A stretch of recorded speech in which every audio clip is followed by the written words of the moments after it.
આણંદ જિલ્લાનું ભાદરણ ગામ આઝાદીની ચળવળની ધરોહર ધરાવતું ઐતિહાસિક ગામ છે। આઝાદીની ચળવળ દરમિયાન ગામની દિવાલો ઉપર હિન્દ છોડો, ગો બેક ઇન્ડિયા જેવા ભીત સૂત્રો આજે પણ ગામ લોકોએ સાચવી રાખ્યા છે। આઝાદીની ચળવળ દરમિયાન આ ગામે દેશને આઝાદ કરવામાં મહત્વનો ફાળો આપેલ છે। ત્યારે આજે 78મા સ્વતંત્રતા પર્વ દિને ભાદરણ ગામની આઝાદીની ધરોહરમાં વધુ એક મોરપીંછ ઉમેરાયો છે।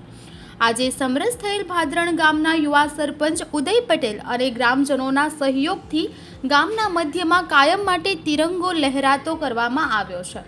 અત્યાર સુધી તમે દેશની આન બાન અને શાન સમાન તિરંગાને દેશની પાર્લામેન્ટ, સુપ્રીમ કોર્ટ કે પછી જાહેર સંસ્થાઓ કે મોટી ઇન્ડસ્ટ્રીઝના કેમ્પસમાં કાયમ માટે લહેરાતો જોયો હશે, પરંતુ આણંદ જિલ્લાનું ભાદરણ ગામ રાજ્યનું પ્રથમ એવું ગામ બન્યું છે કે જ્યાં આજથી ગામની મધ્યમાં કાયમ માટે તિરંગો લહેરાતો જોવા મળશે।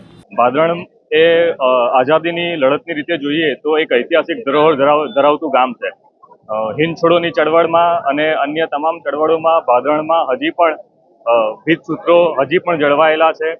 ક્વિટ ઇન્ડિયાના ભીત સૂત્રો હજી પણ ગ્રામજનોએ કાચની ફ્રેમ કરીને જાળવી રાખ્યા છે। એ જોતા આજ રોજ ગ્રામ પંચાયત અને ગ્રામજનોના સહયોગથી એક કાયમી તિરંગાનો ફ્લેગ પોસ્ટ ઊભો કરવામાં આવેલો છે કે જે આઝાદીની લડતના ભીત સૂત્રો સાથે હવે એક નવું મોરપીંછ ગ્રામજનો ઉમેરવા જઈ રહ્યા છે।